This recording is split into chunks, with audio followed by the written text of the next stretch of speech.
India da teluraba matungi Manipur haiba hiramda nongmagi oiba interaction program ama pangthokhrei. Southeast Asia Human Rights Association Sinduna Palace Compound Leba Lamyan Basanglen the Pangthoki Bathoramaduda social activist RK Sanayama Elias Meghen retired IAS Dr. RK Nimai Amadi IGNTU University ki Department of Political Science ki Associate Professor Dr. Homen Thangzamna resource person oike Loinana UNI gi Bureau Chief Ningthau Khongzam Satyajit na moderator oiduna interaction program adu pangthokhe Program Sigamari Lainana social activist RK Sanayai Manahai, India gi Union da Tinba Chahi Humfutara Taruk Helaba, Manipur Ngasing Sisu, Apunba Meesing, Manungda Chada Humfutara gi Mathakta, Sothaba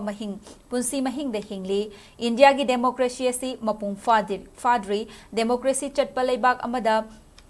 Thokhai daba Pam daba Thodok Watok Tokpagi Chang Hengadlakli, State Asigi in a Sumiam na Kanba Mihutna, Lengak Pagi Mahutta, Delhi degi Mihut Kanduna, Lengak Pagi Fibam Amada Lakli Haina, Mathakta. In democracy, states on many occasions, democratic state respond to the behavior of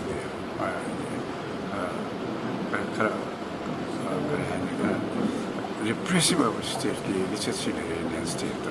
aduna India manung desu democratic of the si have sufficient number of so many examples lay aduna India democracy si mapung phaba democracy ni haining and masi manung democracy as such there is so many undemocracy si democracy oyaktabagi phenomenon so victory and particularly states in the Masagi, Gumagi, Kanogi Matungin, the majority party, ruling party, and the local decision and low hundred and high command because the leader, whatever low, and whereas gone the autonomy of the party, basically, on tour. I don't know. India democracy is still. Changing with half the